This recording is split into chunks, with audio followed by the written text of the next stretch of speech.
Usap-usapan ngayon sa showbiz ang bagong programang inihahanda ng TV5 para sa 2026. Kapansin-pansin kasi na karamihan sa mga artistang kabilang sa mga proyektong ito ay pawang mula sa ABS-CBN.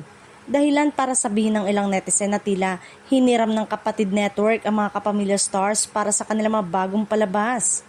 Isa sa pinaka-inaabangang programa ay ang Korean-Filipino cooking reality show na Kamusta?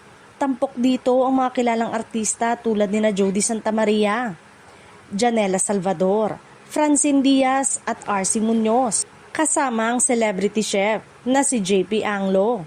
Mas lalong naging exciting ang proyekto dahil makakasama nila ang South Korean superstar na si Ji Chang-wook.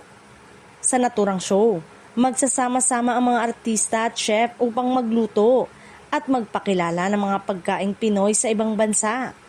Layunin nitong ipakita ang kultura ng Pilipinas sa pamamagitan ng pagkain habang nakikipagpalitan ng culinary experience sa Korea. Dahil sa kakaibang konsepto at international collaboration, marami na agad ang nag-aabang kung paano ito tatanggapin ng mga manonood. Bukod sa Kumusta, may isa pang bagong programa ang TV5 na tiyak na papatok sa mga mahilig sa kantahan, ang singing reality show na The Singing Lodi. Isa itong kompetisyon na maghahanap ng bagong singing sensation at inaasahang magbibigay ng malaking exposure sa mga bagong talento sa industriya ng musika.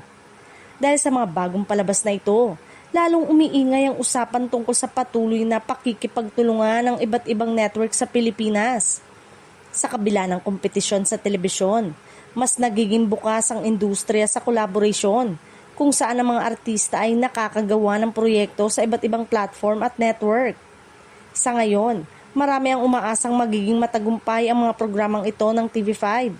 Bukod sa bagong konsepto, dala rin ng mga kapamilya stars ang kanilang solid fan base na posibleng magbigay ng dagdag na lakas sa ratings at popularidad ng mga bagong shows ngayong 2026.